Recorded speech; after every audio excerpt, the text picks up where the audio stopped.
eh, alumnos que no hayan entregado en término y les estén faltando algunas cosas por presentar, lo más probable es que necesitemos reforzar un poquito y les tengamos que tomar un coloquio si es que queremos, si quieren lograr la promocionalidad del curso o de la materia. Así que, bueno, ya le vamos a estar informando, va a ser para el final de la teoría, para el final de las clases me refiero. Así que, bueno, ya le vamos a estar en eso. Por lo pronto, vamos terminando los prácticos que nos están faltando. Y bueno, los dejo con el ingeniero Moreno que va a dar la parte de instalación de gas.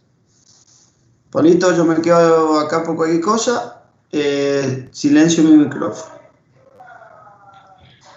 Bueno, buen día chicos, ¿cómo les va? Bienvenidos a la mejor clase de la cátedra. Van a ver que es mucho mejor que las otras. Así que bueno, vamos a comenzar. Hoy vamos a ver instalaciones de gas. Bien, ahí avísenme si ven la presentación. Sí se ve. Bueno, perfecto. Bueno, el gas natural es una fuente de energía que se obtiene al producir la combustión de gases, ¿está bien? Esta mezcla de gases, que son gases de hidrocarburos, puede estar asociada a yacimientos petrolíficos, ¿está bien? Que es un producto que se obtiene por parte como parte del proceso de destilación, o dentro de la Tierra pueden haber grandes masas de gas contenidas que se llaman yacimientos independientes, ¿está bien? En el caso del gas natural, el componente principal es el metano, que es uno de los gases que encontramos en la naturaleza. El metano por sí es, bueno, incoloro e inoloro, por lo cual, por una cuestión de seguridad, se le agrega otro gas, que es el que nosotros sentimos cuando hay alguna hornalla abierta, por ejemplo, que es el mercaptano. ¿Está bien? Que la única función que cumple es poder ser detectada por el ser humano. Y un dato muy importante, que lo vamos a tener en cuenta a la hora del cálculo, es su poder calorífico.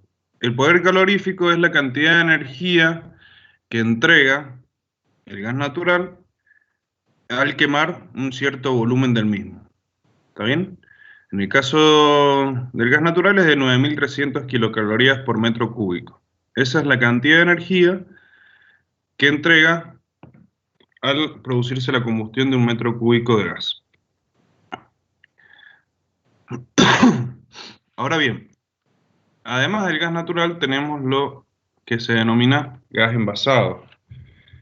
No sé si alguno de ustedes tiene en la casa, pero habrán visto de que no toda la población en Argentina tiene acceso a la red de gas y generalmente se maneja con lo que se denomina una garrafa.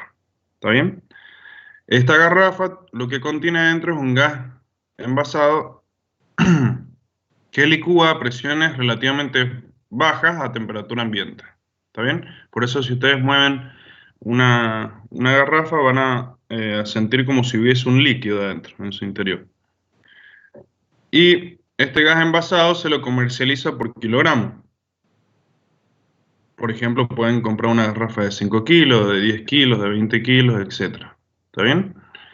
A diferencia del gas natural que se comercializa en la entrada de las viviendas, ya vamos a ver más adelante, tienen un medidor que lo que mide es la cantidad de metros cúbicos, o sea, de volumen, que consume la vivienda. ¿Está bien? Sus componentes, en este caso ya no es el metano, sino es el propano y el butano.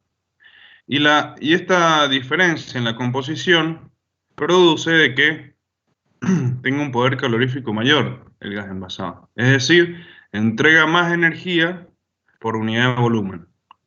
Si ustedes hicieran la prueba, por ejemplo, pusieran dos teteras idénticas con el mismo volumen de agua, a calentar en una cocina con gas envasado y en una cocina con gas natural, observarían de que el agua que está siendo calentada con gas envasado va a hervir más rápidamente por este dato, digamos. ¿Está bien? Porque entrega un mayor poder calorífico al generar la combustión.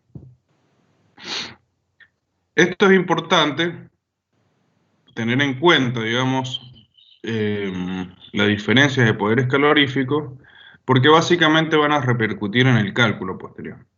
¿Está bien? Además, ya vamos a ver que tanto el gas envasado como el gas natural tienen diferentes presiones de uso, digamos. ¿Está bien? Entonces, bueno, hay que tener en cuenta algunas cosas que vamos a indicar más adelante. Nosotros en el país, la mayoría de los yacimientos que tenemos de gas son asociados a fuentes de petróleo, ¿está bien? O sea que se obtienen como un subproducto de la destilación. En este mapa podemos ver los gasoductos más importantes que tiene el país y todas sus ramificaciones, ¿está bien? Y podemos ver una clara tendencia de que tenemos gran cantidad de yacimientos en lo que es Neuquén, Río Negro. Algunos tenemos en Chubut y en Santa Cruz. A ver, no sé si se ve el cursor. Acá en Neuquén, Río Negro, parte en Chubut y algunos en Santa Cruz. ¿Está bien? Y también nosotros tenemos uno en Mendoza, que es en Luján, que ahí hay una destilería que nosotros dependemos del gasoducto que viene desde Mendoza. ¿Está bien? Nosotros en la provincia de San Juan no tenemos yacimientos petrolíficos, por lo cual no tenemos, y tampoco tenemos yacimientos independientes, por lo cual no tenemos producción de gas. Dependemos sí o sí del gasoducto que viene de Mendoza. Como pueden observarlo, todos los gasoductos troncales se dirigen a Buenos Aires y tienen una explicación lógica, ya que en Buenos Aires se concentra la mayor cantidad de la industria, que son los grandes consumidores eh, de del gas. ¿Está bien? Eh, algún dato de color que pueden llegar a tener. Eh, bueno, el gas del Estado, que se llamaba antes de que se privatizara, proviene de YPF y era una de las empresas eh, insignia, digamos, de la época a nivel mundial, teniendo, por ejemplo, el gasoducto más largo del mundo. ¿Está bien? Como así también YPF también era a nivel mundial muy reconocida, con inversiones en distintos países, etc. Lamentablemente, de los últimos 50, 60 años, malos manejos en las políticas energéticas y a nivel país en general, eh, han provocado que, por ejemplo, hace algunos años no tuviéramos autoabastecimiento y tuviésemos que importar gas desde el exterior. Está bien que eran los famosos barcos de gas licuado que llegaban a la Argentina, bueno, etc.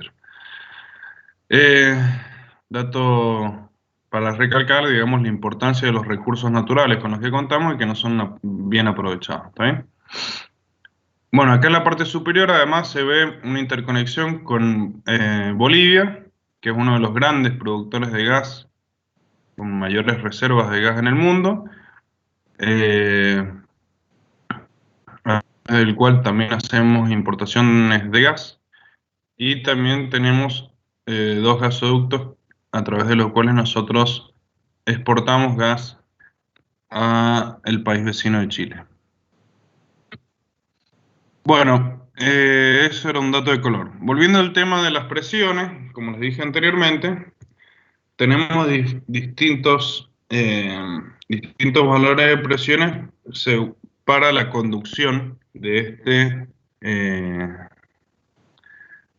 del gas natural. ¿Está bien? Tenemos baja, media y alta presión. Los gasoductos grandes, por ejemplo, el que interconecta Mendoza con San Juan, se mueve el gas a una presión, a alta presión, y aproximadamente es de 25 kilogramos por centímetro cuadrado. ¿Está bien? Estas son grandes cañerías de acero, generalmente por la presión que se maneja, eh, y son para transportar el gas grandes distancias. ¿Está bien?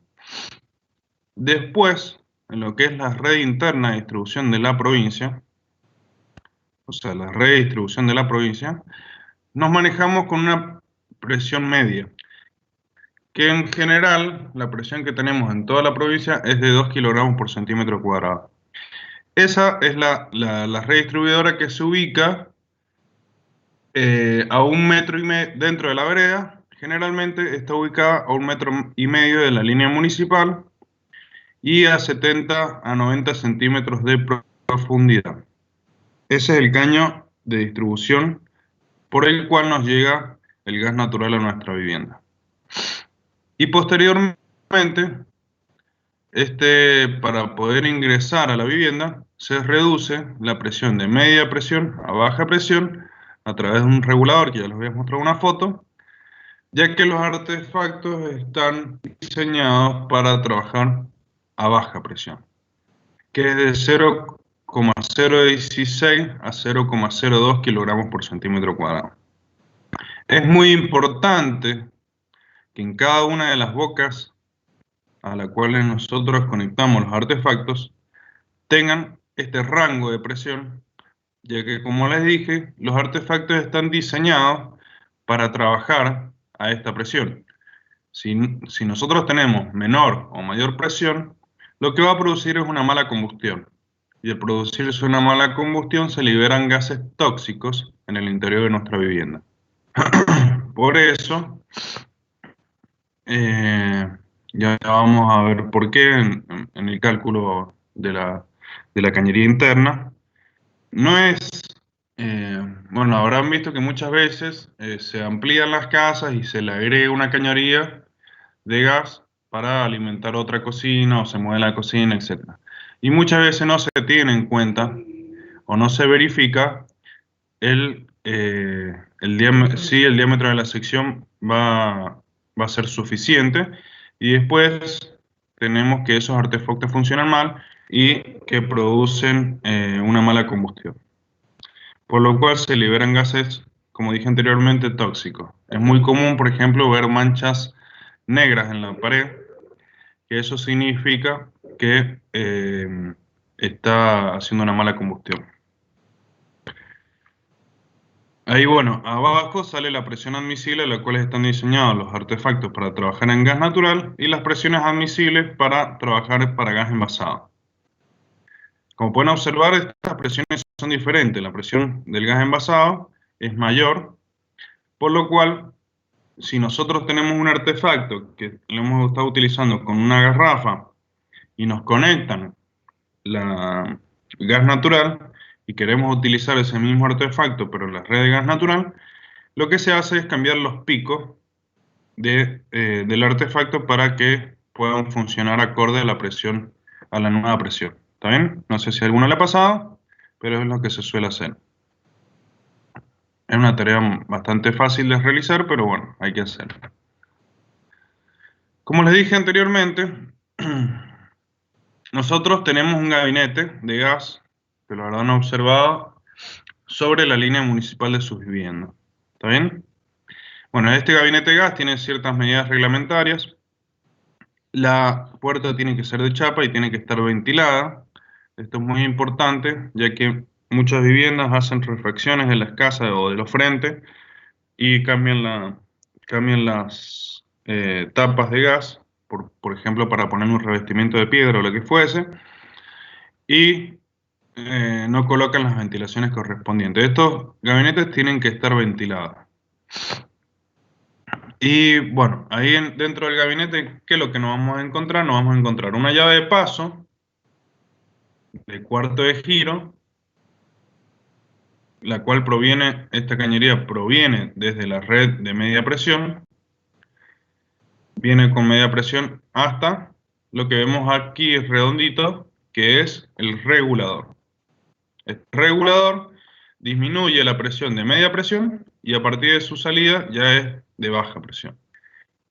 Y lo que vemos ahí en gris, medio cuadradito, es propiamente el medidor, el cual se puede realizar la lectura de la cantidad de metros cúbicos que se va consumiendo mes a mes. ¿Está bien? ¿Alguna pregunta por ahora? Bueno, si tienen alguna pregunta me interrumpen. Bueno, como les decía, este gabinete de gas es muy importante que esté sobre línea municipal y que tenga un fácil acceso, ya que nuestro principal, o sea, la llave de corte general de la vivienda de gas está ubicada en el mismo, y ante cualquier eventualidad que pueda haber, ya sea un incendio en el interior de la vivienda, alguna explosión que se pueda ocurrir, o ante un terremoto, es importante tener una llave de corte para evitar la propagación del mismo o evitar algún tipo de accidente. Por eso, por ejemplo, en todas las instalaciones, ya sea agua, luz o gas, tienen su llave de corte sobre la vereda. ¿Está bien? Es muy importante que estén visibles, de fácil acceso y que estén con un buen mantenimiento.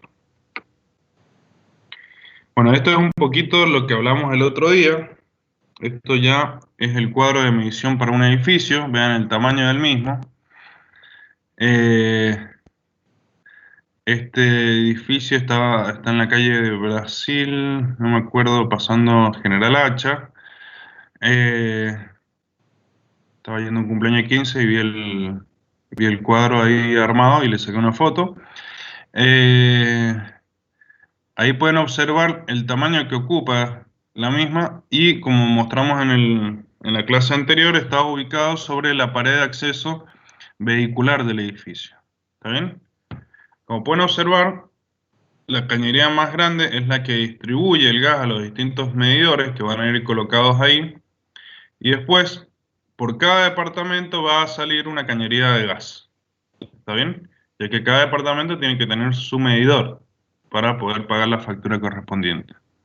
Entonces, a la hora de diseñar cualquier tipo de instalación es muy importante tener en cuenta ya desde, por ejemplo, el diseño del cálculo, porque evidentemente esta no puede ser una pared, por ejemplo, una pared portante, ¿está bien? Por el tamaño del hueco que tenemos que realizar en la misma. Entonces es muy importante tenerlo muy en claro desde el inicio de nuestro proyecto.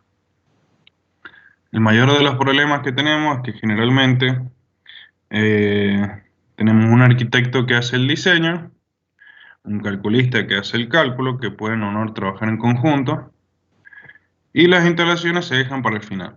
Entonces después no tenemos dónde ubicar las mismas.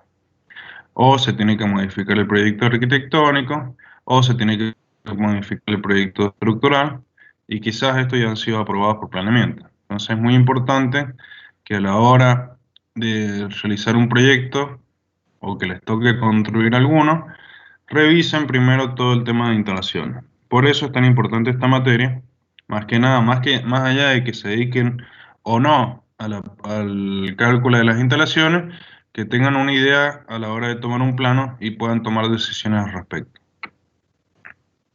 Bueno, ahí podemos ver de forma más detallada cómo la cañería de gas que distribuye, ingresa, acá iría el medidor, y esa sería la cañería que va a uno de los departamentos.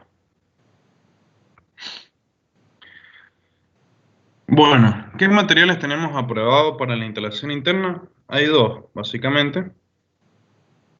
Hay un tercero que estaba en estudio, pero que todavía no ha sido aprobado, así que tenemos dos, que es acero con revestimiento de polietileno, cuya instalación es muy parecida a las cañerías de agua, ¿está bien? A través de termofusión, y aceros con recubrimiento epoxi. Estos son los que son roscados, ¿está bien? Que a la derecha podemos ver una roscadora eléctrica, la cual porque los caños vienen de tramos de 6 metros, entonces nosotros a medida que vamos cortando para hacer las distintas curvas, o las distintas curvas, o sea, los distintos tramos, o las distintas desviaciones, vamos a tener que ir cortando el caño y generándole una rosca para poder unir estos tramos de cañería. ¿Está bien? Entonces, y epoxi porque están recubiertos por una pintura epoxi. Eh, en el caso de la pintura, esta pintura epoxi es la que, digamos, la encargada de evitar la corrosión del caño ante la presencia de humedad. Y en el caso de termofusión, el recubrimiento de polietileno es el encargado de evitar la humedad la corrosión por humedad en el mismo. ¿Está bien? Vamos a ver si puedo ver algún video.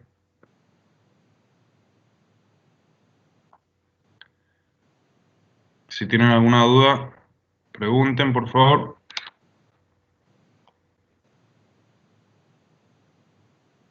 No sé si se escucha el sonido, pero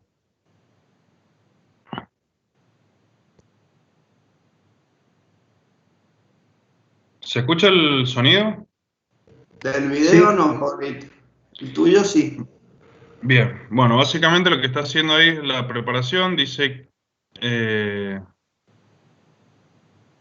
que no hay que utilizar el corte de estos caños, no hay que hacerlos con amoladora porque puede generar elementos que no son apropiados para que se produzca la termofusión. ¿Ven? Se puede quemar el material de polietileno. Y básicamente lo que se utiliza es una termosellada como la que se utiliza en las instalaciones de gas. ¿Está bien? La verdad que esta cañería es de muy fácil utilización y eh, la vida útil que tiene es mucho mayor que la con recubrimiento epoxi.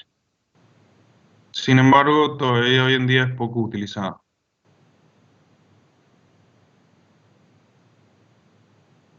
Bueno, ya terminé el video.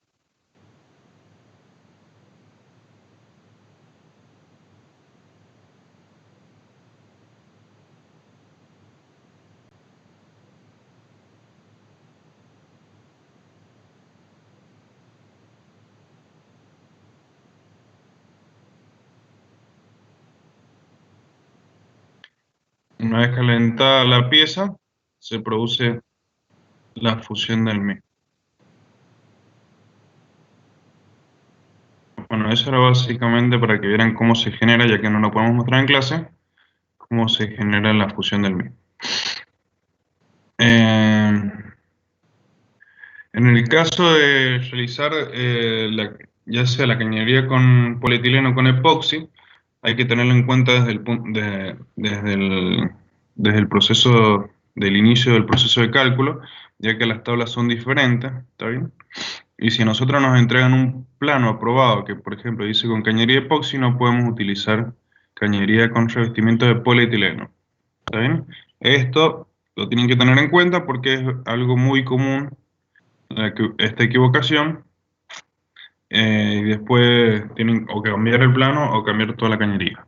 Que cambiar el plano por, digamos, los tiempos burocráticos de COGA es más fácil tirar toda la cañería que cambiar el plano. Así que eso ténganlo bien en cuenta. Como les dije, los que tienen revestimiento de polietileno, al ser un plástico, la vida útil del caño una vez instalado correctamente es prácticamente eterno, digamos. O sea, cumple, va a resistir mucho más tiempo del que nosotros podamos vivir. ¿Está bien? En cambio, con el recubrimiento epoxi se prevé que la vida útil es más o menos de unos 50 años, lo cual yo creo que es bastante buena la vida útil, pero hay que tener en cuenta ciertos aspectos. Esta cañería, como les dije, el medio de unión es a través de roscas, ¿está bien? Las cuales se sellan con una mezcla de litergirio y glicerina. pero a la hora de roscarlo no tenemos que hacerlo con pinzas, por ejemplo, eh, decime si me equivoco, Pedro, tipo Stilson. Eh, entonces, a- Está bien, al, re- Palito. bien, al realizar la fuerza para sellar la rosca, se pierde, digamos, parte del revestimiento, porque la pinza raspa el caño, entonces se pierde ese revestimiento. Y hay que tener cuidado a la hora de instalarlo de repintar esa zona, y además se le agrega una cinta asfáltica, que es como una membrana, a través, generalmente cerca de los accesorios de unión, que es donde se produce el rompimiento de esta pintura o de este recubrimiento, para asegurarse de que no vaya a haber no vaya a haber, ¿cómo se llama? Una oxidación del mismo caño por presencia de humedad. Teniendo en cuenta estos aspectos, eh, la vida útil es más que suficiente. Otro aspecto a tener en cuenta, en el caño de revestimiento epoxi, si nosotros atravesamos alguna estructura metálica o alguna viga o lo que fuese, también tenemos que generar una aislación entre el caño y el hierro de la viga, por ejemplo, a través de un caño de PVC o lo que sea, eh, ya que eh, ambos materiales pueden tener diferencias de potenciales eléctricas distintas, y eso produce microconducciones de electricidad entre los materiales, digamos, que producen también la corrosión del caño. Ya sea que puede ser la corrosión del caño o la corrosión del hierro, así que ninguna de las dos es buena. Eso es gran baja presión. En lo que es media presión, por si les toca realizar alguna eh, cañería de distribución, ya sea para un loteo, para un barrio, perdón, para un loteo, o alguna obra de cogas, lo que se está usando en lo que es media presión son cañerías de polietileno. La diferencia de estas cañerías con respecto a la domiciliaria es que la domiciliaria tiene un alma de acero y esta no, es puramente de polietileno. Y aquí se pueden utilizar eh, dos tipos de uniones. ¿Está bien? Se pueden usar por termofusión, que ya les voy a pasar el link de última para que no se vuelva tan tedioso la clase, por termofusión o por electrofusión. Lo que pueden ver ahí es que la unión se está realizando por electrofusión.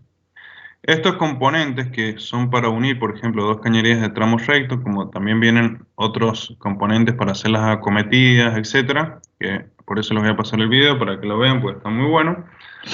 Que también se suelen utilizar estos componentes, también se están comenzando a utilizar en lo que es cañerías de agua, de distribución, de distribución.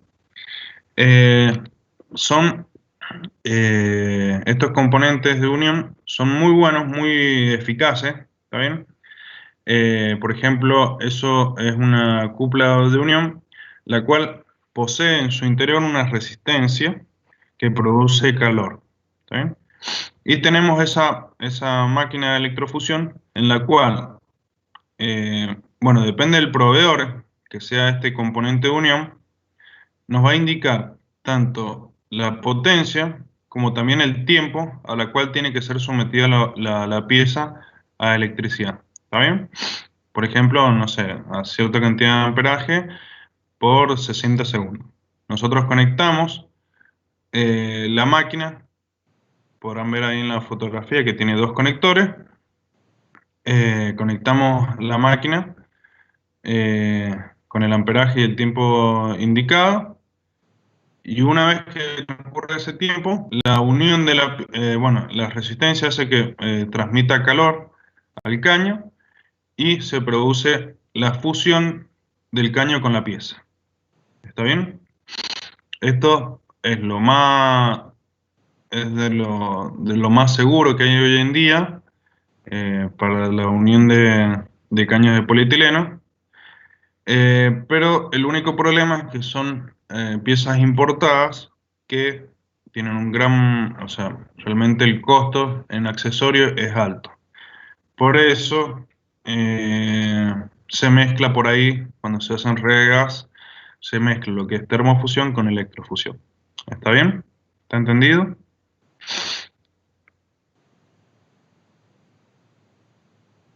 Esas cúpulas son descartables, digamos, quedan selladas en la unión de los caños. Claro, tienen un solo uso y quedan selladas con el caño, exactamente. Por eso el costo es grande, digamos. Y bueno, y además cada uno de estos accesorios tiene como un pupito que cuando una vez que transcurrió el tiempo indicado, ese pupito tiene que salir. Si ese pupito no sale, significa que la unión no se ha efectuado correctamente. Y en el video que les voy a mandar lo pueden ver. Bueno, algunos detalles constructivos importantes a la hora de realizar una vivienda son la colocación de las ventilaciones. ¿Está bien? ¿Y por qué? Bueno, las ventilaciones tenemos que tener ventilaciones inferiores y superiores. Las inferiores no tienen que ir a más de 30 centímetros del nivel de piso terminado. No más de 30 centímetros del piso terminado. ¿Está bien? Estas rejillas de ventilación son de 20 por 20. Si están pegadas al piso no importa. Lo importante es que no supere los 30 centímetros. Y en eso, tengan mucho cuidado a la hora de construir porque son bastante exigentes. ¿Está bien? A mí me ha pasado una vez en una obra que la rejilla había quedado a 32 centímetros del piso terminado y me hicieron mover las rejillas porque no cumplía con la distancia reglamentaria. ¿Está bien? Y las rejillas superiores no tienen que estar a menos de 1,80 m. Pueden estar a 2 metros, 2,40, 2,80, 3 metros, no importa, pero no pueden estar a menos de 1,80 m. Estas rejillas, inferiores y superiores en su conjunto, lo que provocan es una circulación interna del aire. ¿Está bien? Por ejemplo, hagamos de cuenta, me olvidé de hacer el corte, pero bueno, hagamos de cuenta, no sé si ven el cursor, hagamos de cuenta que en el interior de la vivienda hacen 20 grados y en el exterior, por ejemplo, como hoy, hacen 5 grados. ¿Está bien? El aire frío se va hacia abajo y el aire caliente hacia arriba. Entonces, si este es el interior de la vivienda, el aire caliente va a subir y va a salir por esta rejilla, por la rejilla superior. Y el aire frío del exterior va a entrar hacia el interior de la vivienda. Eso que es lo que genera un constante cambio del aire del interior de la vivienda. ¿Se entiende? Caso inverso, si por ejemplo en verano tenemos 20 grados en el interior y 40 grados en el exterior, el aire fresco de la casa va a salir por la rejilla inferior y va a entrar aire caliente por la rejilla superior. ¿Se entiende? Bueno, mira, ¿tienen que ir alineados? ¿Las rejillas van alineadas o pueden ir una en cualquier lugar? Generalmente se ubican alineadas, sí. O sea, no perfectamente alineadas, pero, o sea, no es que te van a tirar una plomada, pero tienen que ir alineadas.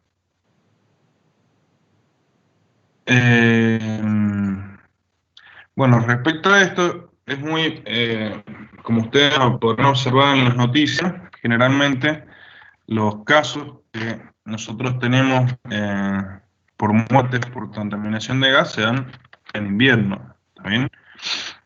Esto es porque estas rejillas de ventilación, por lo general, y les aseguro que a algunos de ustedes les debe pasar, las personas las tapan, ¿está bien? Porque dice uno, en invierno me entra un chiflete frío, no me gusta, o porque me entran los bichos, etc. Pero son medidas de seguridad que tenemos en nuestra vivienda. Y que no deben ser tapadas y deben ser mantenidas limpias, ¿está bien?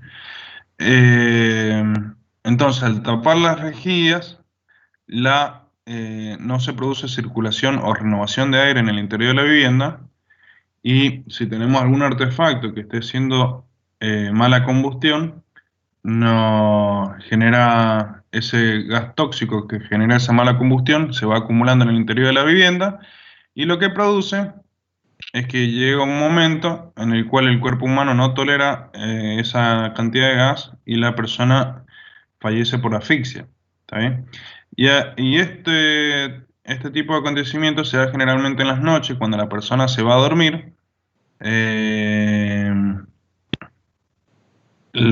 Estos gases además generan sueño. ¿Está bien? O sea, la falta de oxígeno genera sueño. Entonces la persona se va a dormir y nunca se entera de que se muere, básicamente. ¿Ven? Entonces es muy importante mantener estas rejillas destapadas, digamos, y con mantenimiento. Como así también es muy importante hacer anualmente una limpieza y mantenimiento de los artefactos para evitar una mala combustión. Sobre todo, generalmente, si nosotros vemos llamas rojas. ¿Está bien? La llama roja significa mala combustión. ¿Está bien? La llama tiene que ser azul, perfectamente azul. Y si tenemos llamas rojas, que algo pasa. ¿Está bien? Que puede ser que esté sucia la cañería, o que esté sucio el artefacto, o lo que sea, o que no tengamos buena presión en la boca de entrada del artefacto. ¿Está bien? Así que eso es un aspecto a tener en cuenta. Ahora, ¿cuántas rejillas van? Ahí nosotros tenemos que dividir los artefactos de cámara abierta y cámara cerrada. ¿Está bien? La diferencia de los artefactos de cámara abierta a cámara cerrada sustancialmente se produce, por ejemplo, en una cocina es un artefacto de cámara abierta. Nosotros vemos la llama, la podemos tocar, ¿está bien? Y lo que está haciendo en la combustión es tomar oxígeno del interior de la vivienda y eliminar monóxido de carbono también en el interior de la vivienda. Entonces son artefactos de cámara abierta. Y los de cámara cerrada son, por ejemplo, las estufas, que en las aulas, allá en el edificio tenemos algunas. Son las que también vienen calefones de tiro balanceado, ¿está bien? Los de tiro balanceado son cámaras herméticas, las cuales tienen dos cañerías que dan al exterior, por la cual una se introduce aire nuevo, digamos, aire con oxígeno, y por la otra se expulsan todos los gases de combustión. Si ustedes tienen la posibilidad o tienen alguna estufa y tienen las dos cañerías, van a ver que una está fría y la otra está caliente. ¿Está bien? Bueno, eso es lo que ocurre con estos artefactos de cámara cerrada, como una estufa de tiro balanceado, no necesita rejillas, ya que no está ni consumiendo oxígeno ni liberando monóxido de carbono al interior de la vivienda. ¿Está bien? ¿Se entiende la diferencia? En el caso de los artefactos de cámara abierta, vamos a necesitar las dos rejillas, inferior y superior. ¿Se entiende?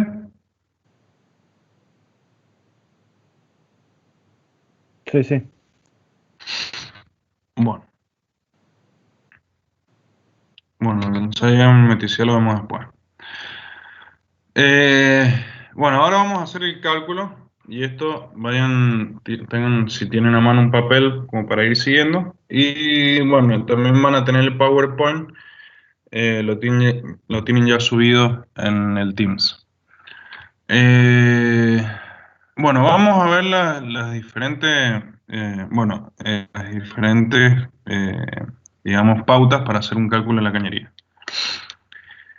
El recorrido de la cañería deberá ser el más corto posible, ¿está bien? Porque a mayor cañería, mayor distancia de cañería, lo que produce es una mayor pérdida de presión, por lo cual para evitar la pérdida de presión tenemos que aumentar el diámetro de la cañería, lo cual significa que nos va a salir más cara la cañería, ¿está bien? Entonces lo que tenemos que evitar es prolongaciones muy largas dentro de la cañería de gas, sobre todo si se pueden evitar.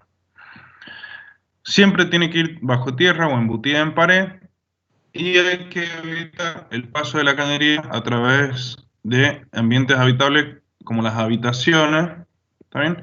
Porque si se llegase a producir una pérdida de gas, como les dije anteriormente, y no la detectamos, puede producir la muerte de la persona. ¿Está bien?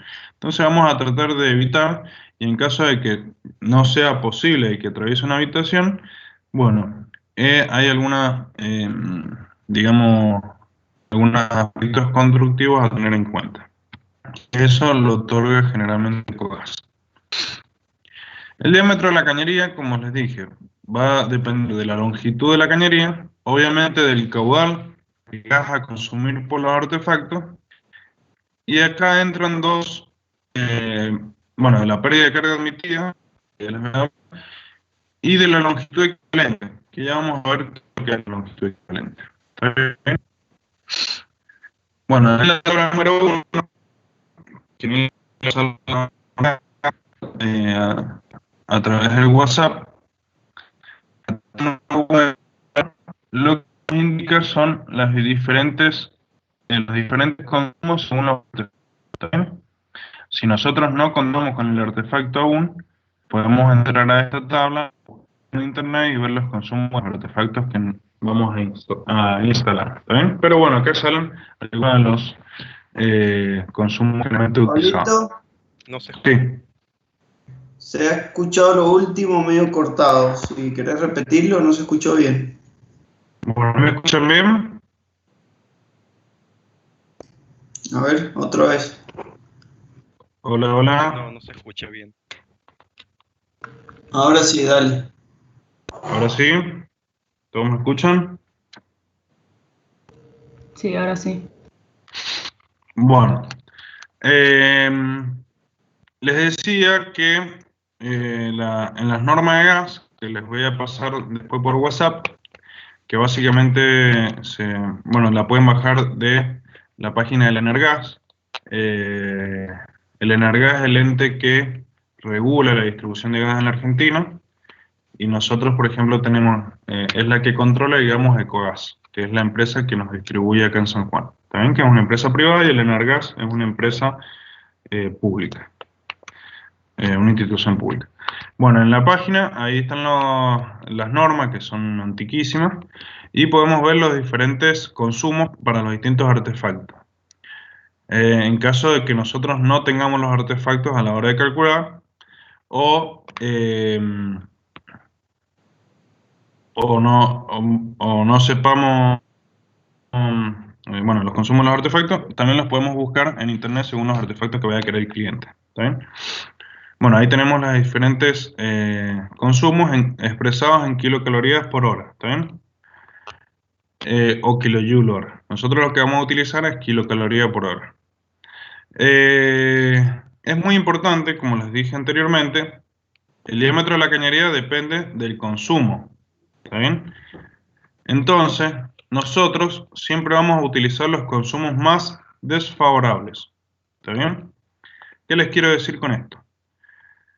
Por ejemplo, si nosotros decidimos que vamos a colocar un termotanque tiene un consumo de 13.000 kilocalorías hora. ¿Está bien?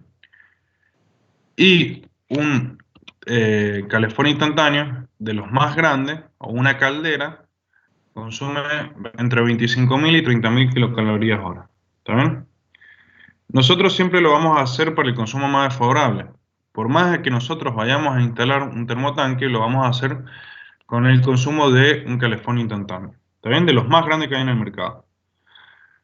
¿Por qué? Porque si, por ejemplo, por más que nos diga el cliente al cual está calculando, no, a mí me gustan los termotanques porque el calefón instantáneo se apaga y que no sé qué, es posible de que el día de mañana esa vivienda sea vendida, o el propietario fallezca y vayan a vivir los hijos y no le gusta el termotanque, entonces coloquen un calefón instantáneo. ¿Está bien? Si nosotros hemos hecho el cálculo para un termotanque y después colocamos un artefacto que consume el doble, el mismo no va a poder funcionar porque no va a tener el caudal suficiente de gas para funcionar. ¿Está bien? Entonces nosotros siempre los cálculos los vamos a hacer con los consumos más desfavorables. ¿Está bien?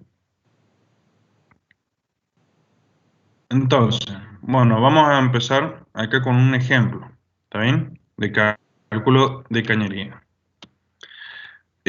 Acá lo que podemos ver es una vivienda, ¿está bien? Que tiene 3 dormitorios, living, comedor, cocina y un lavadero.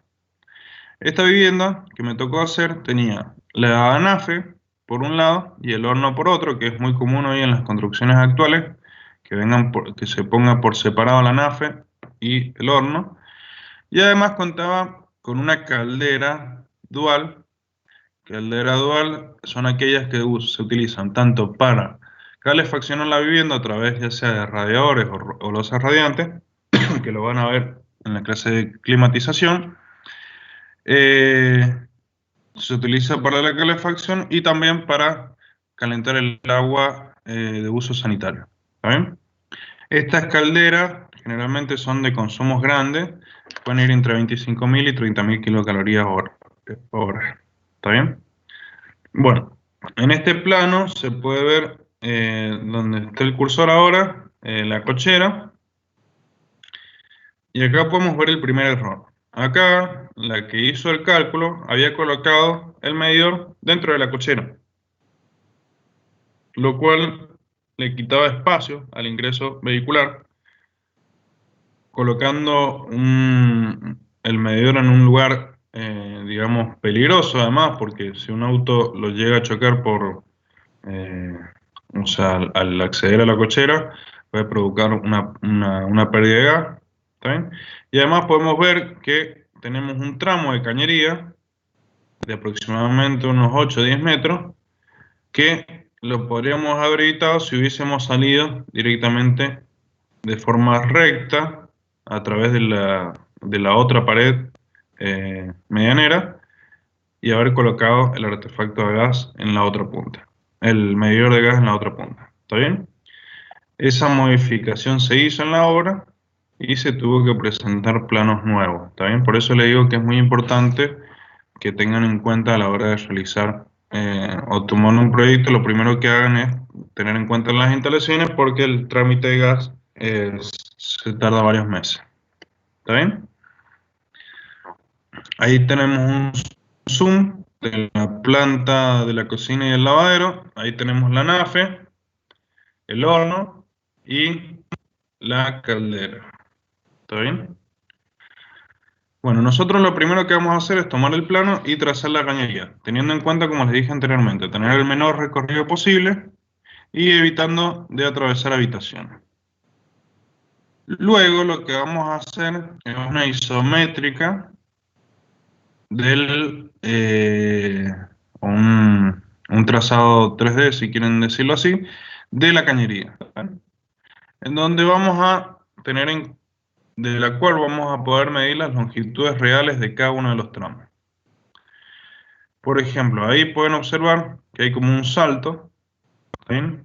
Esto es porque viene por jardín a una determinada profundidad, y acá se da justo la entrada a la vivienda, la cual está más alta, por eso se produce ese salto ahí. Todo lo que ustedes puedan esquematizar acá, o sea, realmente se tiene que hacer así, digamos. O sea, no pueden olvidarse de nada. Si hay un salto, no se pueden olvidar del salto. ¿Está bien? Si hay que tienen que colocar un cambio de dirección, no se tienen que olvidar de ese cambio de dirección, etcétera, etcétera. ¿Está bien? Y cuando a ustedes les toque realizar una instalación de gas, tienen que respetar sí o sí el tramo de los tramos de cañería, las longitudes, etcétera, porque como les digo, el cálculo del diámetro de la cañería depende de la longitud real y de una longitud equivalente. ¿Está bien? Entonces, si ustedes no respetan el plano, esas longitudes reales y equivalentes van a variar y puede producirse de que no tengan, primero la inspección va a rechazar la instalación porque no cumplen con el plano, y en caso de que pasaran la inspección, puede ocurrir de que los artefactos no tengan la presión necesaria para poder funcionar. Bueno, como les dije, lo primero que hay que dividir, bueno, hay que hacer la isométrica, tener en cuenta bien los valores reales de longitudes y dividir los tramos. Ahí pueden observar dos puntos, punto A y B, que son puntos de derivación. ¿Está bien? ¿Qué significa? Son dos T justamente. Que el caudal de entrada al accesorio no es el mismo que el de salida. O sea, si nosotros vemos el caudal de entrada es igual a la suma de los caudales de salida. Esos son puntos de derivación. ¿Está bien? Y esos son los puntos que nosotros nos van a marcar los tramos. ¿Está bien? El punto A y el punto B. El primer tramo, bueno, siempre lo vamos a hacer desde el artefacto más alejado del medidor al más cercano. ¿Está bien? Entonces, el primer tramo que vamos a tener es el artefacto 4, que es la caldera, al punto A de distribución. Después vamos a tener el tramo 3 del horno, el artefacto 3 al punto B, del artefacto número 2, también al punto D, que es la NAFE.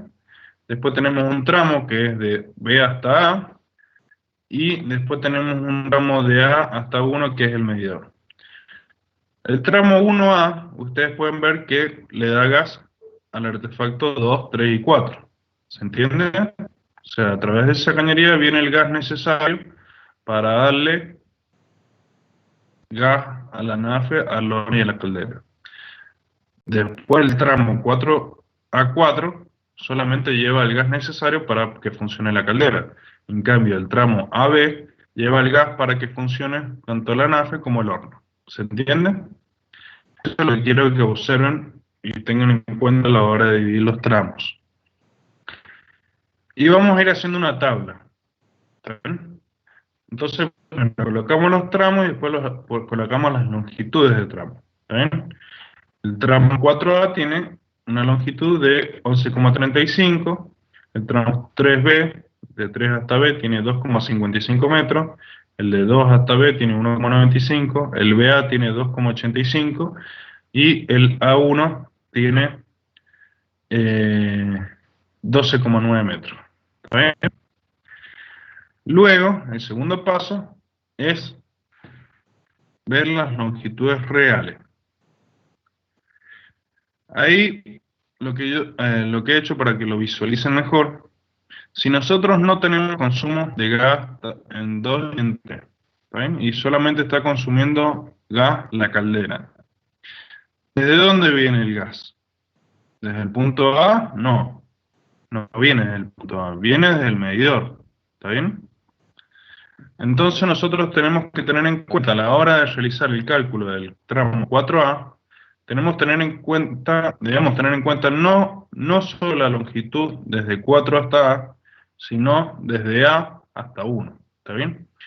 Porque a la salida del nicho de gas, ya la propia circulación del gas a través de este tipo de líquido, digamos, a través de este tipo de gas, a través de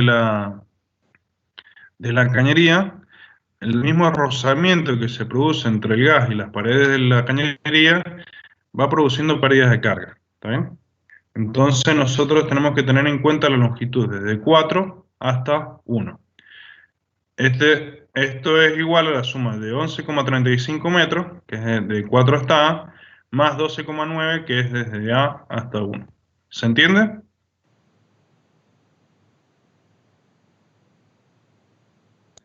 Sí, sí. Bueno, ahora vamos a ver el tramo 3B. Lo que he hecho de vuelta es borrar toda la otra parte desde hasta 4 y hasta 2. ¿Está bien? En este caso, el tramo va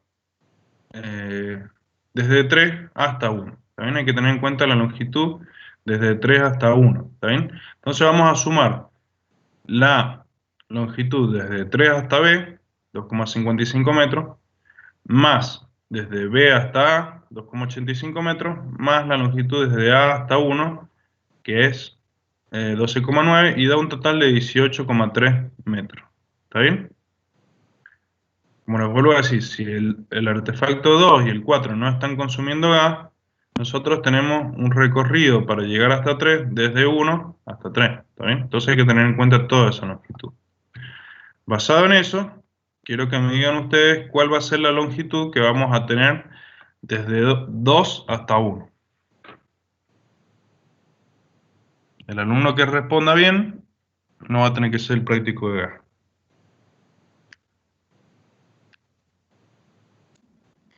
Dos BBA a 1. Bien, ¿está bien? Entonces sería 1,95 más 2,85 más 12,9. ¿Está bien? Igualmente lo que no había que hacer práctico era chiste, así que... Pero bueno, me gusta que estén atentos. Bueno, entonces tenemos 17,7 metros. Ahora, el tramo BA, que le da gas a 2 y a 3, el tramo BA le da gas a 2 y a 3. ¿Está bien? ¿Qué longitud le colocamos? ¿Qué les parece a ustedes? ¿Qué longitud le vamos a colocar? La que llega hasta 3. Exactamente, la más desfavorable, la del artefacto más desfavorable. ¿Está bien? Yo ahí he hecho un esquema en donde tenemos hasta 3. ¿Está bien? Pero la diferencia va a ser que el consumo va a ser la sumatoria, en vez de solo el artefacto 3, va a ser el consumo del artefacto 3 más 2. ¿Está bien? Y de 1 hasta A, ¿cuál va a ser la longitud? Esa la pueden responder, no hace falta que saquen ninguna cuenta.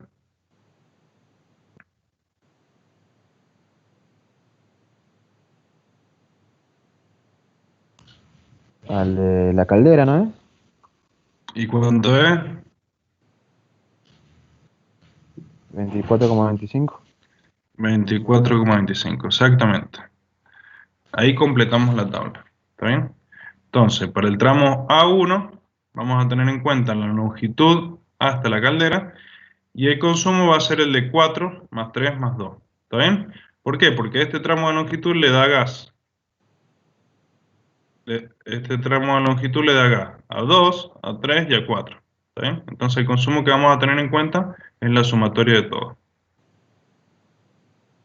Que es lo que prosigue. ¿Está bien? Entonces nosotros vamos a completar la tabla con los consumos. El tramo 4A, que le da gas nada más que a la caldera, el consumo va a ser de 25.000 kilocalorías hora. El 3B, que es solo para el horno, 4.000 kilocalorías hora. El 2B, que es solo para la NAFE, 6.000 kilocalorías hora. El BA, que le da gas a 2 y a 3, va a ser la sumatoria, es decir, 10.000 kilocalorías hora. Y el tramo A1, que le da gas a 2, a 3 y a 4, va a ser la sumatoria de los tres artefactos, que da un consumo de 35.000 kilocalorías hora. ¿Se entiende hasta ahí? Sí. Bueno. Seguimos. Ahora bien, el consumo generalmente lo obtenemos en kilocalorías hora, pero nosotros lo necesitamos en otra unidad de medida, que es metros cúbicos hora, para poder ingresar a la tabla que les voy a mostrar a continuación. Entonces, ¿qué es lo que hacemos? Dividimos el consumo en kilocalorías hora dividido en el poder calorífico del gas. Por eso les dije que era muy importante tener en cuenta el poder calorífico. También era un dato muy importante. Entonces, si ustedes dividen 25.000 kilocalorías hora en 9.300 kilocalorías por metro cúbico, el cociente les va a dar metro cúbico hora, o sea, la unidad, y van a ver que les va a dar 2,69. Lo mismo, 4.000 dividido en 9.300, 0,43, 6.000 en 9.300, 0,65, 10.000 en 9.300, 1,08, que es lo mismo de la suma de 0,65 más 0,43, y 35.000 dividido en 9.300 da 3,76, que es la suma de los otros tres. ¿Está bien? Ya teniendo la longitud real y el consumo, lo que nosotros ya podemos generar un predimensionamiento de la cañería. Esta es la tabla número 3 que aparece en la norma, en la cual podemos ver en una de las columnas, podemos ver la longitud de la cañería en metros y es una tabla de entrada, y acá en el medio podemos ver los consumos en metros cúbicos por hora. Entonces nosotros entramos con la longitud, nos desplazamos hasta el consumo que nosotros necesitamos y subimos y nos da el diámetro de la cañería en milímetros y en pulgadas. Entonces, por ejemplo, nosotros entramos con 24,25 y 2,69. La longitud real del tramo, 24,25 y el consumo, 2,69. Entramos acá, 24,25 no está, pasamos a 26 y nos movemos a la derecha. Esto es 0,48, 0,99, 2,74. 2,74 es superior a 2,69, por lo cual subimos y nos da que el diámetro del tramo A4 es de 9 milímetros. ¿Ven? Que es este de acá.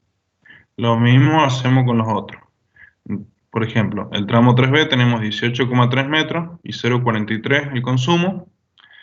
Entramos con 20 metros, 0,43 es menor a 0,55, por lo cual esta cañería sería suficiente.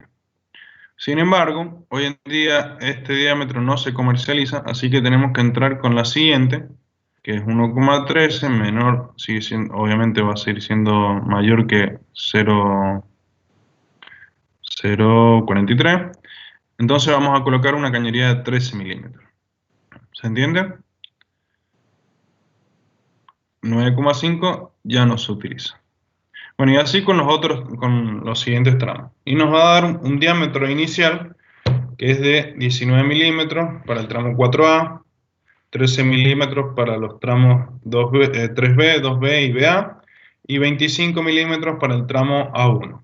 ¿Está bien? Esos son los diámetros iniciales de nuestro predimensionamiento. Ahora, ¿por qué son importantes estos diámetros? Por lo siguiente. Ustedes lo habrán visto en hidráulica.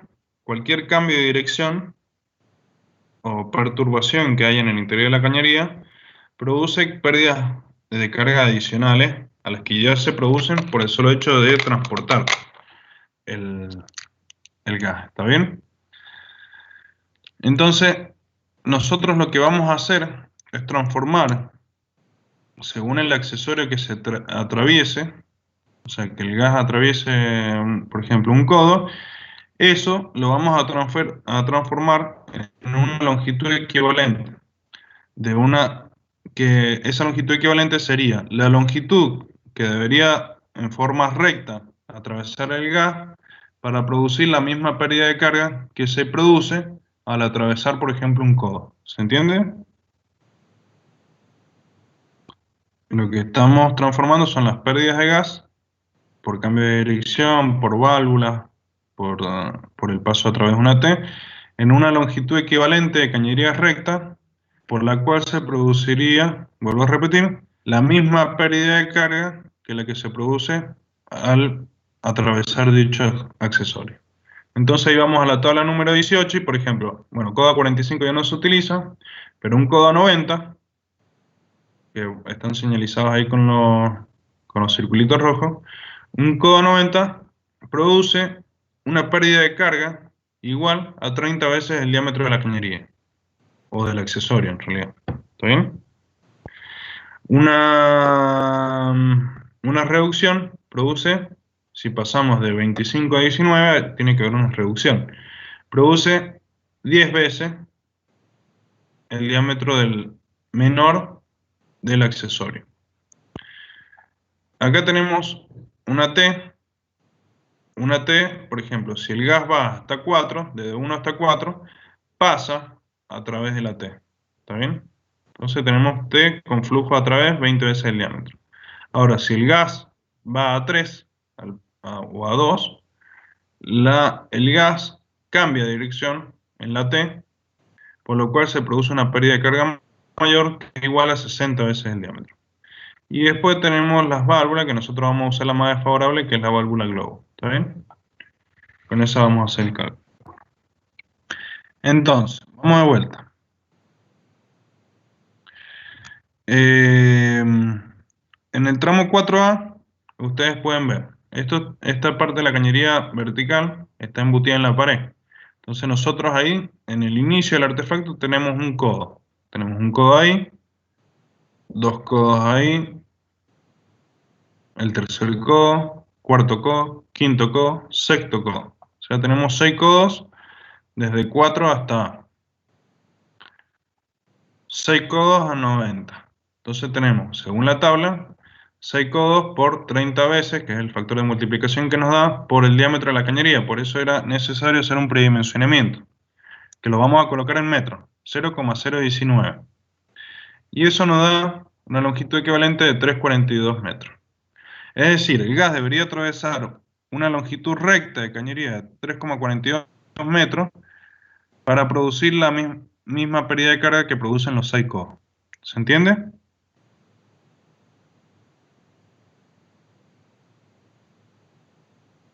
Bueno, Sí. Listo, joya. Después, cada uno de los artefactos tiene una válvula de corte. Esta válvula de corte, entonces, produce 1 por 333 por 0,019, que es el diámetro de ese tramo. Después, tenemos una T. Si ustedes ven en el dibujo, el gas que viene desde 1 se va movilizando, pasa por el punto A, que está la T, pero pasa a través de la T. No hay cambio de dirección. ¿Está bien? Entonces, a lo que vamos a utilizar es el factor de multiplicación 20. 1 por 20 por 0,019. Ahí vamos a utilizar el diámetro menor también. Después tenemos 3 codos a 90 grados. Desde A hasta M tenemos uno acá en la esquina, 2 para subir al medidor y un tercero para entrar al medidor, al gabinete, perdón. Entonces tenemos 3 codos. 3 por 30 por 0,019 da 1,71. Y ya analizamos todo el recorrido de la cañería desde 1 hasta 4. ¿Se entiende? Con todos los accesorios que nos producen pérdida de carga. Esto nos da un total, si nosotros sumamos, nos da un total de 11,83 metros. ¿Está bien? Y así completamos nuestra tabla, todos los tramos. ¿Está bien? Entonces vemos que el tramo 4A da 11,83, el tramo 3B da 10,3 para redondear, el 2B 10,43, el BA 10, es el mismo que el 3B, ese no hace falta que lo calculen de vuelta, y el tramo A1, que le da gas a 2 y a 3 y a 4, va a ser el mismo que el tramo 4A, ¿está bien? Porque siempre lo colocamos en el artefacto más lejano. Una vez obtenida el diámetro, la longitud equivalente, lo que vamos a calcular es la longitud total, que es la suma de la longitud real más la longitud equivalente. Es decir, por ejemplo, para el tramo 4A es 24,25 metros más 11,83, les va a dar 36,09. ¿Está bien? Una vez obtenida la longitud total, ¿qué es lo que vamos a hacer? Volver a la tabla número 3. ¿Está bien? En la tabla número 3 nos dio 36,08. Entramos con 38 y era 2,67. Vemos que para la columna de la cañería de 19 milímetros ya no es suficiente. Entonces nos tenemos que mover a la derecha y ya entrar a este valor que es 4,52. Si no me equivoco, no, 4,65. Es decir que ahora necesitamos una cañería de 25 milímetros. Y lo mismo vamos a hacer con los distintos tramos. Y ahí podemos ver que el diámetro final nos dio distinto al diámetro inicial cuando tuvimos en cuenta las longitudes equivalentes. ¿Está bien? ¿Qué otro tramo se nos ha cambiado? Se nos ha cambiado el tramo BA. El tramo BA nos había dado un tramo inicial de 13 milímetros y después nos dio de 19 milímetros. ¿Está bien? Y el tramo A1 se mantuvo como tanto el tramo 3B y el 2B. Una vez que obtenemos esto, bueno, ya está finalizado el cálculo. Es sencillo, sigan los pasos y cualquier duda me pueden preguntar por WhatsApp. Y bueno, y ahí completamos la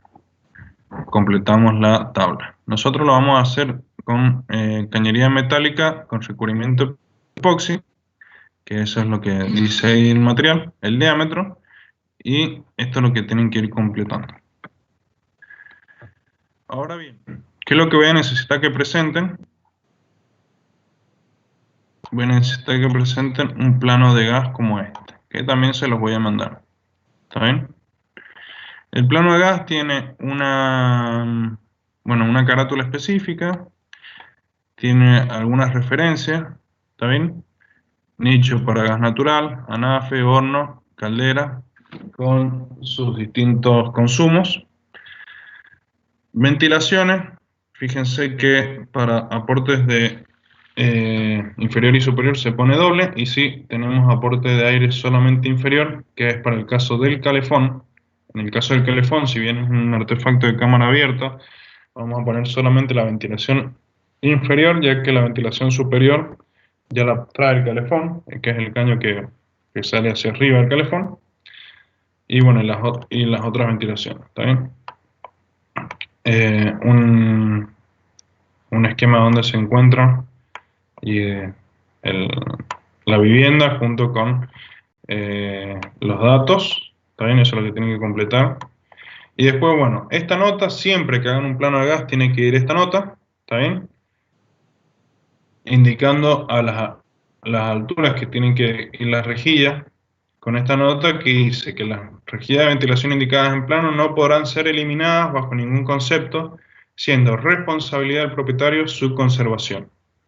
¿Está bien? Esa nota es la que le puede evitar un juicio el día de mañana. Así que esa nota, el día que hagan un plano, no se olviden de colocarla. Bueno, va a tener que ir la planta de la vivienda o de los departamentos que ustedes van a hacer, con los tramos de cañería. Van a tener que hacer la cañería en 3D y un corte en donde podamos ver cómo sube la cañería para poder alimentar los distintos artefactos. Fíjense en el corte, dos cosas. Cada artefacto, como les dije anteriormente, tiene su llave de corte para hacer mantenimiento, para reemplazarlo, etc. ¿Está bien? Y así evitar cortar en la entrada y dejar sin gas a toda la vivienda. Acá tenemos el horno, fíjense, y acá tenemos la anafe. Las llaves de gas tienen que ir colocadas a la vista y de fácil acceso, y tienen que ser cuarto de giro. ¿Está bien? Nunca pueden ir, por ejemplo, si tenemos una anafe, una cocina, nunca puede ir la llave de gas sobre el plano de cocción de la cocina. ¿Está bien? ¿Por qué? Porque si a ustedes se les cae, por ejemplo, aceite y se prende fuego, ustedes tienen que cortar el suministro de gas del artefacto. ¿Está bien? Y si lo colocaran sobre el plano de cocción, no podrían hacerlo o se quemarían a la hora de accionar la válvula. ¿Está bien? Por lo cual tiene que ir siempre a la vista, no puede ir tapado por ningún tipo de mueble, por eso se coloca siempre sobre la altura de la mesada, no puede ir tapado por ningún mueble, ni estar en coincidencia con el plano de cocción. ¿Está claro eso? Y siempre hay que tratar de buscar de que las llaves estén, ya sea las dos coinciden en los tramos verticales, por ejemplo en este caso, o las dos en el tramo horizontal, para que la persona siempre, la llave esté en la posición, o sea, las dos llaves tengan la misma posición de abierto o la misma posición de cerrado. Si esta llave la pusieran en el tramo vertical y esta en el tramo horizontal, se verían las posiciones cambiadas, ¿está bien? Entonces siempre tienen que tener la misma posición. En este caso la colocó según el plano en la posición horizontal, para que las dos posiciones de abierto y cerrado sean iguales a la vista. Y van a tener que agregar esta tabla, que es similar a la que yo hice para el ejemplo. No tenemos los tramos, las longitudes de tramo, longitudes reales, longitudes equivalentes, longitudes totales. Y acá, en vez de colocar las longitudes que eran la suma, esta longitud, colocamos la longitud con la que entramos a la tabla, y este consumo no es la sumatoria de todos los consumos, sino que acá lo que vamos a colocar es la que obtenemos de tabla. ¿Está bien? Los diámetros Y estas son observaciones que si va en el tramo va embutido por pared, por contrapiso, etc. ¿Ven? Eso es lo que ustedes tienen que lograr. Y dentro del plano, otro aspecto muy importante, tienen que tener en cuenta las ventilaciones. ¿Está bien? Por ejemplo, en este caso, la caldera, que es este espacio de acá, tiene una sola ventilación inferior porque ya tiene su propia ventilación superior. Después, en este caso, en que el horno es embutido, los hornos embutidos ya traen una ventilación superior, lo cual no ocurre con las cocinas tradicionales donde viene el horno y la anafe. Entonces acá solamente se colocó una rejilla inferior para el horno y una rejilla superior e inferior para la anafe. En las anafes, las campanas de ventilación no se consideran ventilaciones, ya que hay una gran distancia entre el plano donde se está generando la combustión y la campana, por lo cual no todos los gases de la combustión son, digamos, conducidos a través de esa ventilación, ¿se entiende? Muchos se dispersan en el aire.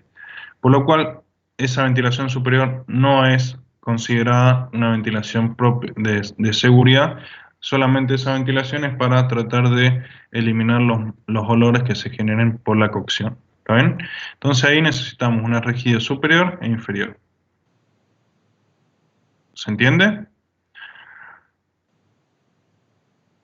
Este es un claro ejemplo de cómo van las ventilaciones. Bueno, esto es el resultado final que ustedes tienen que lograr. Cualquier duda, yo les voy a estar enviando este plano para que lo tengan en cuenta. Y le voy a agregar acá, por si ustedes tienen alguna estufa, le voy a agregar cuál es la referencia para las estufas y cuáles son los consumos. El consumo de una estufa es igual que la de un horno, solo, digamos, es decir, 4000 kilocalorías por hora. Y les voy a mandar el PowerPoint, que ya lo pueden descargar desde Teams, ¿está bien? Pero bueno, igualmente se lo voy a reenviar. De último les paso un link de Google Drive o algo así para que lo puedan tener. Bueno, Pablito,